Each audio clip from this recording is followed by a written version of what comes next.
and how can I kind of liberate myself from the restriction and the cage of that fear? Because to me, that's why I choose that value as what probably the most important value to me, is because I know the experience of fear is Mm. so, well, I mean, we all do. We all know that Mhm. experience of fear. And to me, anytime living in that cage of that fear to me Mm. was just so ugly to Yeah, me. Like I yeah. hated it. I And can I was feel it physically as you say it, as you're talking yeah. about fear and cage and like restriction. I feel my body tensing up because it is. It's just not. It's not a good place to be.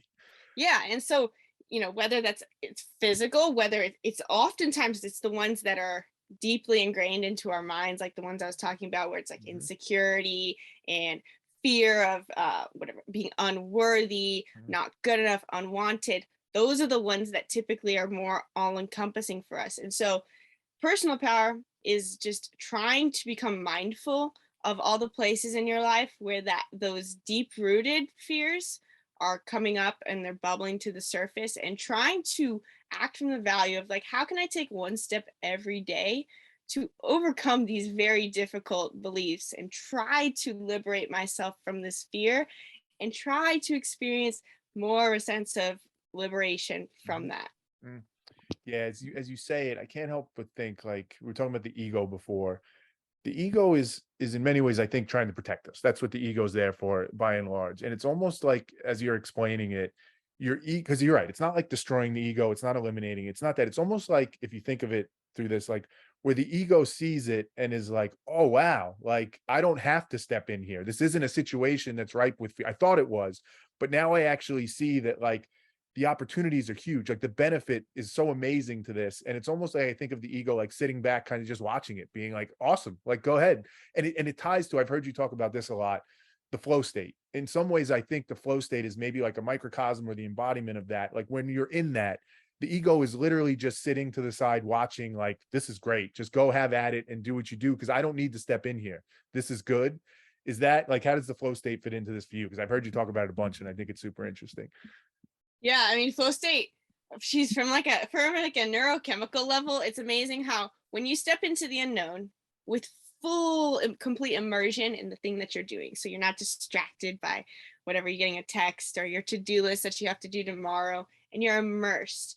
And you're immersed also from this space of creation. And when I say creation, it's not like, it can be creativity, like in the traditional sense. It can be artistic creativity, but it can also mean some sense of problem solving. So anytime you're in the space of like, how can I create a new solution to this problem? And so that can be through, I would say, like sports. You can be through movement. You're trying to create a new solution through a movement, or it can be like you're working on, maybe a business, or you're working on some passion project. You're in this space of trying to create a new solution. It can be artistic. You're creating, and so you're immersed and you're creating, and now you're in this space where something amazing neurochemically happens, where your ego does literally kind of take a backseat. Mm, You have all these things that fire up all these where time, and it makes it so that time slows down, time feels warped, and you experience gamma brain waves. There's all these amazing things that happen, and you experience essentially varying levels of a transcendent feeling.